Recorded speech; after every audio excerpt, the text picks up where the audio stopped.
There are all manner of reasons that the Bayou Strangler, Ronald Dominique, did not get the same media coverage as other American serial killers, despite the fact that he was described by the FBI as the most significant in terms of time period and number of victims up to the point where he was captured.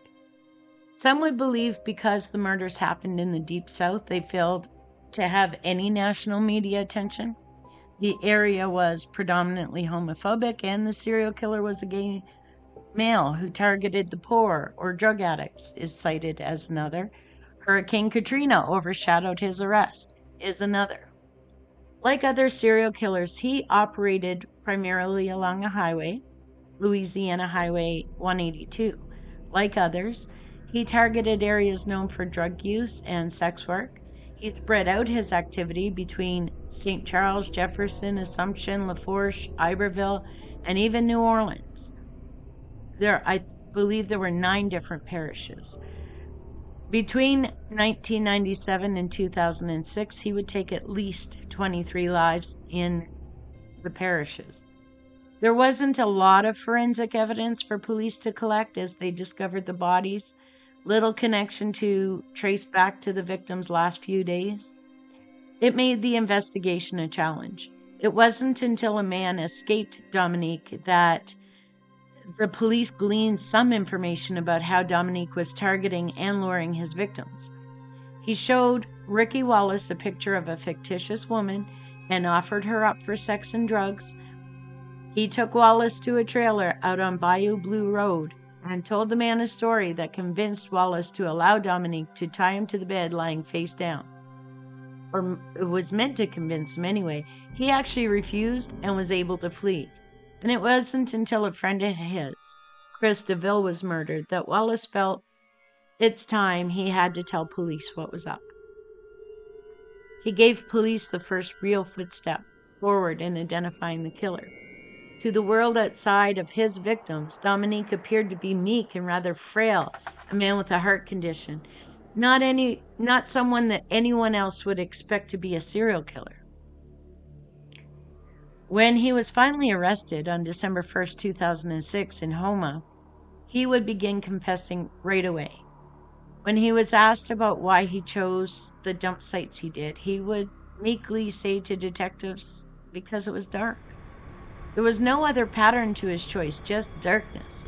He chose victims between 16 and 46, some gay, some not, most Black Americans. He admitted to plying them with alcohol, drugs, housing, or group sex with the fictitious girlfriend. He usually killed in his own trailer, but not always. He always bound and raped the victims.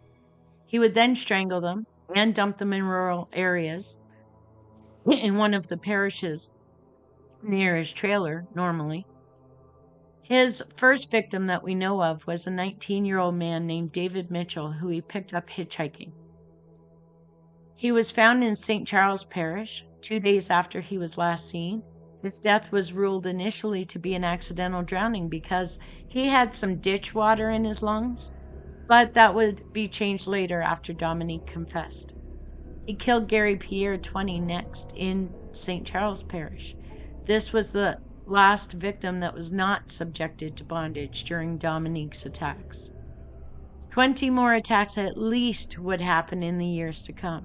And in the end, 23 men that we know of fell victim to Dominique, all between 1997 and 2006.